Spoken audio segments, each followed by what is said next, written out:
Ok. Hi. Možemo slajdove?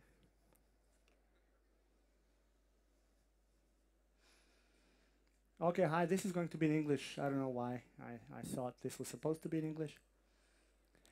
This is just a picture I found because I went surfing around for other stuff, and I believe this photo was taken here on this deck, and I never saw it before, and I thought it's a cute one of a nice guy having fun with a fish. And since later I will be talking of another guy having fun, I thought it somehow falls together. There's space up front. Yeah. Okay, so this is my name. I'm going to be talking about Netheart, which is a thing that I'm kind of guilty for, and other stuff. This is exactly the same talk I prepared for last year's share, so I'm going to make it really fast, because the main thing is a bonus track that I have for the end. 2 words about Netheart in general. It's a type of art that we used to do in this time frame, from 94 to 98. It was a type of creativity that was about exploring this whole new medium of internet, mainly web, and I don't want to talk much about that part. This is what we wanted to do. Our main aim there was to try and fix everything we found. Hardware, software, and the infrastructure itself. The people, the organizations. And especially the most fun we had was in screwing around with the art world, art system, or the art bureaucracy, however you want to call it. And that was great fun.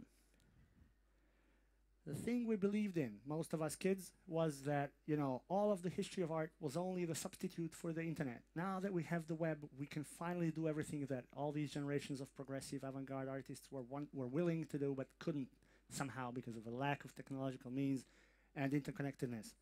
And now we, as kids, we were the first ones. We had this opportunity, and we finally could do it. Yeah. As a matter of fact, it turns out internet is something else. It's, as a matter of fact, this story of Tom Sawyer and the white picket fence, how he painted it. Look it up. Okay, let's quickly check some other names. Just so you can Google up some stuff. This is not meant to be a super comprehensive introduction into Netheart. It's more like a series of keywords for you guys to type in Google. First name by all standards. Name number 1 is Jody. Look that stuff up. Jody are the crazy tandem of 2 Flemish people, one from Belgium, one from the other country, Holland, Johan and Dirk. And they were pretty much the most radical white people around. We're talking early 90s, mid 90s. And they have invented the whole arena. The other name that I think is of massive importance is Heath Bunting. You might have come across this guy. He's from England. And he was the most radical hater of any shape of authority. And he pretty much gave this component to all of Netheart.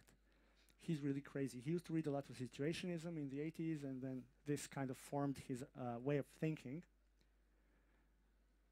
And last guy in this tiny little group that I want to just throw at you briefly is this crazy Russian, Alexei Shulgin. He is the most conceptual guy. And around in 98, when we all met and decided that Netheart is dead and our first generation has run its course and we have done our contribution, now it's somebody else's time. We all went different ways, and Alexei started doing music, which was called cyberpunk rock. And I will try to, play a tune for you. Here you go.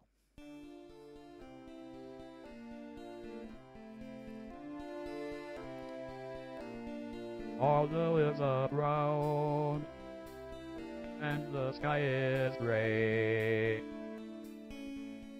I've been for a walk on a winter's day. I'd be nice and warm if I was in the way. We have to wait for the solo. On your dreaming on such a winter's day. Stopped into a church. It's a bit long. Just along their way. Well, I got down on my knees and I pretend to pray. girl that rich like that girl. She knows I'm gonna All right, enough of that. It's just gorgeous. You got to listen to this guy's albums. He's got a few. I really love it. I actually did cry when I heard this for the first time. I kind of wept a tiny little bit here.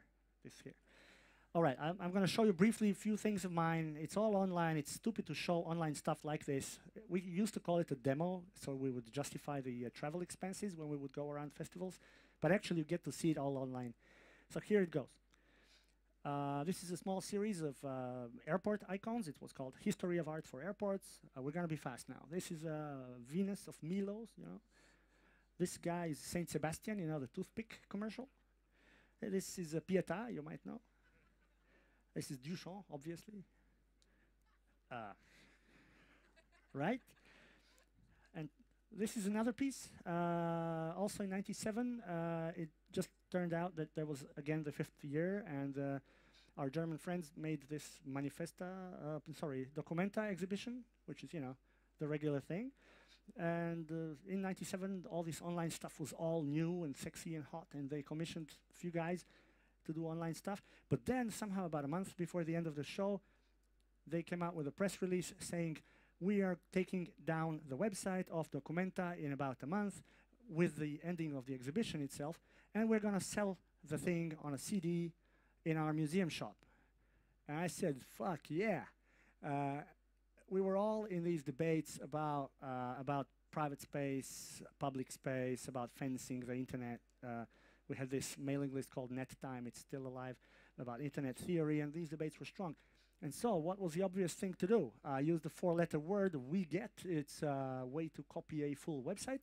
And I put it on my server, and the same night when the Germans came out with a new press release saying, you know, hello world, the show is over, and so is our website, and in about a month or 2 or 5, we're going to be selling it on a CD-ROM.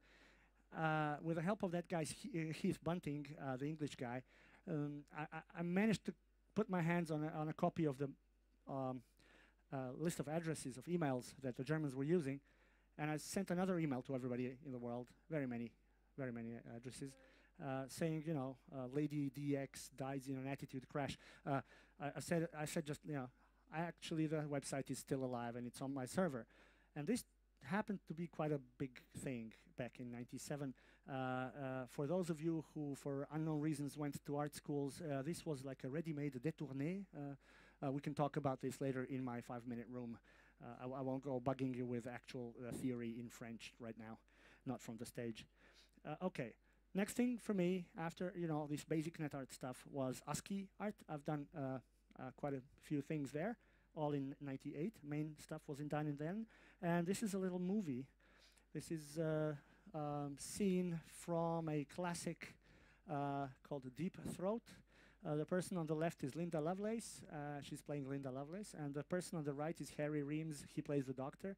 And this is like a cardinal scene. Interestingly, porn, you know, in 1972 was a lot about talking, and you know, this scene. This is like a culmination of a movie. Actually, the first action scene proper is happening at the 23rd minute inside the film. It's like really weird by today's standard, I presume. Everybody here understands what I'm talking about. So here we go.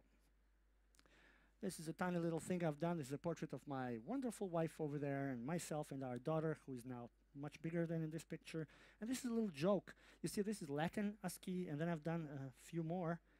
This one is in Cyrillic, and this one is in Hebrew, and I've done these kind of games, like, and so I've done stereo ASCII graphics where you need poetic hardware to read ASCII 3D and shit like that. All kinds of experiments, but I believe I'm extending my welcome here, so I'm just gonna skip through that. And now let's go to the bonus track. It's a tiny little thing just like Bruce did before, a little bit of an exercise for today, for tonight, for here, for you guys. You're a beautiful audience. Here goes. I'm introducing to you Metastasia. I actually printed a t-shirt, so this means I've been preparing myself for you. And I've also spent time playing with a background image. As you can see, it's invisible almost. Yeah, you know, senior citizens with mice, you know. Horrible. So, let's see. This is a pitch. You know, one part of this whole event, not on this ship but elsewhere, is a startup conference, and those guys, they have a way of pitching their startup ideas. So you have to answer a couple of questions in order to, you know, structure your pitch for your possible investor. You guys are not necessarily investors, but you might like the idea nevertheless. So let's see, what's the problem here? Who are we working for? This is a guy, these are the guys we're working for. This is a non-doctored photo. This is an actual photo from the event. And in case you are failing to notice the detail that the American government deleted later, it's this detail here. It's historical truth. And you know, for me, this was very important. It's a powerful image. So let's see. This guy has a problem. You see, he's doing this the old school way. You know, this console is bad. The thing with the war on terror is that it doesn't quite work. Not for the usual reasons; those are boring, but also it's kind of badly done. Most of it is done manually instead of automatically. A lot of it is analog instead of being beautiful and digital, and it's badly slow. I'm sorry. Should be faster. So let's make it more automated. Let's make it more digital, and let's make it faster. This is a description of a pitch, okay?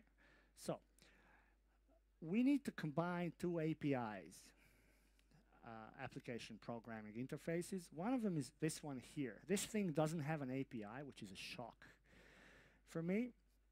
And this is the other thing. These are these wonderful planes, you see. They go around places and drop bombs on people, and nobody risks their lives, you know. There's no pilot.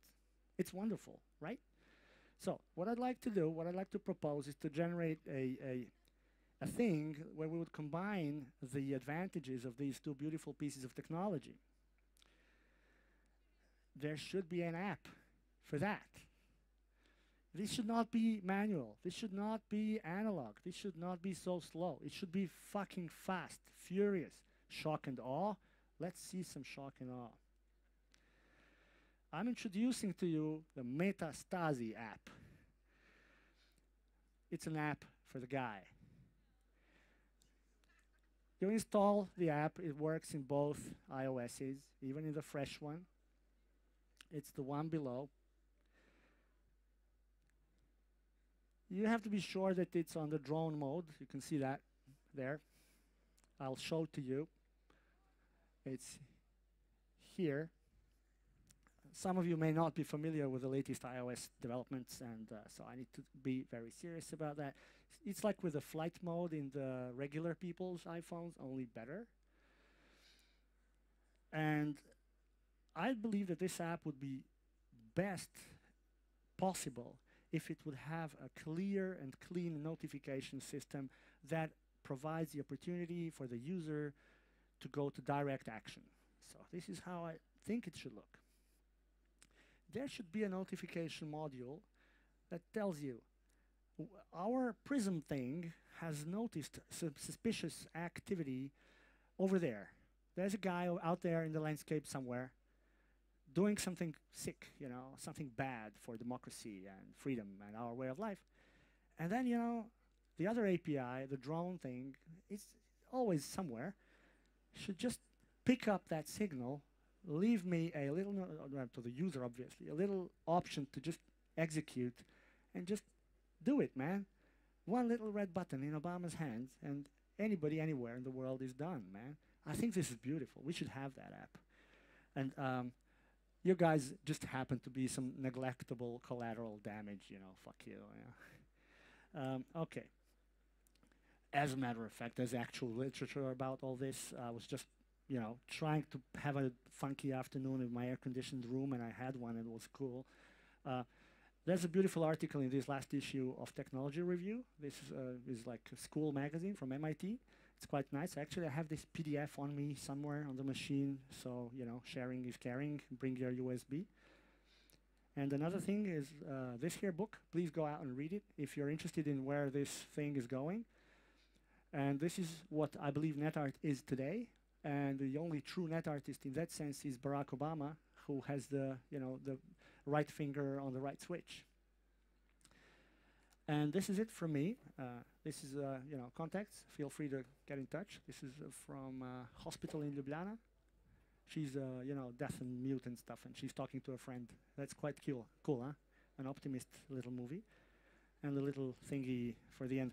Okay, talk to me later. I've got a room down there for a 5-minute thing. I don't know what we're gonna do. My wife will be at the door.